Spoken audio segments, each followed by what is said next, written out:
പിയറാത്. ഇതിപ്പോൾ വലുതായി വരുന്നുണ്ട്. ഇതിൻ്റെ ചോട്ടിൽ തന്നെ ഏലം വെച്ച കാരണം ഇതിന് അത്ര കെയർ കൊടുത്തില്ല, അതിൻ്റെ വേരല്ല. ഇപ്പോൾ അതെല്ലാം ഞങ്ങൾ ഷിഫ്റ്റ് ചെയ്തു. അത് കാരണം ഇപ്പോൾ വലിയ കുഴപ്പമില്ലാണ്ട് നിൽക്കുന്നുണ്ട്. 2 പേറിൻ്റെ മരമുണ്ട്. ഇത് ഫ്ലവർ ഇട്ടുണ്ടായിരുന്നു.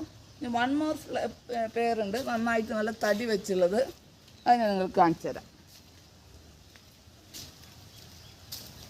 നമ്മൾ നന്നായി കെയർ ചെയ്യണം ചില മരങ്ങളെ അധികം കെയർ ചെയ്ത് കഴിഞ്ഞാൽ വേഗം നാശമായി പോകും. ഇതാണ് ഞങ്ങളുടെ ഒരു പേര്. അതിൻ്റെ തടി നോക്കി നോക്ക്. ഇതിന് ഒരു സമയത്ത് ഇതിൻ്റെ എല്ലാം മുഴുവൻ കൊഴിഞ്ഞു പോകും. ഇതുവരെ ഫ്ലവറിങ് ഇത്ര വലിയ മരമായിട്ട് അതിന് ഫ്ലവറിങ് ഒന്നും ആയിട്ടില്ല. ഉണ്ടാവുന്നുള്ള പ്രതീക്ഷയിൽ ഞങ്ങൾ വളർത്തിക്കൊണ്ടിരിക്കുക. നല്ലൊരു പേര് ഞങ്ങൾക്ക് കിട്ടുമെന്ന് വിചാരിച്ചിട്ട്. നല്ല ഭംഗിയാണ്.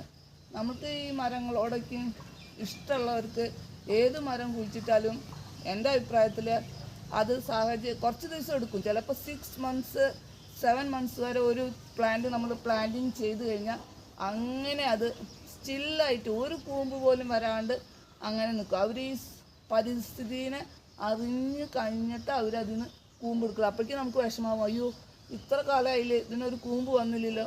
ഡോണ്ട് വറി, അത് വരും. അതിൻ്റെ ടൈം വരും. അതിന് കുറച്ച് ടൈം കൊടുക്കുക. അത് പുതിയ സ്ഥലത്തേക്ക് വന്നുള്ളതല്ലേ, നമ്മളതിനൊന്നും പരിചയമില്ലല്ലോ. അവരേതോ ഒരു വിദേശ നാട്ടിൽ അല്ലെങ്കിൽ ഹിമാലയം പോലെയുള്ള സ്ഥലങ്ങളിൽ വളർന്നു വരുന്ന സാധനം നമ്മൾ ഇങ്ങനെ ഓരോരോ കേരളത്തിലും കർണാടകയിലും തമിഴ്നാട്ടിലേക്കും കൊണ്ടു വയ്ക്കും. അപ്പോൾ അവർക്ക് അതിൻ്റേതായ ഒരു സമയം കൊടുത്തു കഴിഞ്ഞാൽ അവർ തന്നെ പതുക്കെ മേലേക്ക് വരും. നമ്മളപ്പോൾ കൂടുതൽ വളം ഇട്ട് കൊടുക്കരുത്. വളം തീരെ ഇട്ട് കൊടുക്കണ്ട. ചെറുതായിട്ട് ഒരു പൊടി തരി ചാണകപ്പൊടി ഇട്ട് കൊടുക്കുക, വിട്ട് കളയുക. അല്ലാണ്ട് ഏത് നേരം കട ചൊറിയാനും മാന്താനും ഒന്നും നിൽക്കണ്ട. ഫംഗസ് അറ്റാക്ക് അതിൽ കൂടെ ഈ വേര് കട്ടാകുമ്പോൾ ഫംഗസ് അറ്റാക്ക് വരും. അത് കാരണം അപ്പോൾ പ്ലാന്റ് അങ്ങനെ ഒരു ദിവസം നമ്മൾ നോക്കുമ്പോൾ തന്നെ തളർന്നു പോയിണ്ടാവും. അപ്പോൾ നമ്മൾ കുറച്ച് വെള്ളം ഒഴിക്കും. അത് വേണ്ട, അത് വിട്ടേക്കുക. അതിൻ്റെ ടൈമിന് അത് വരട്ടെ. എങ്ങനെയുണ്ട്?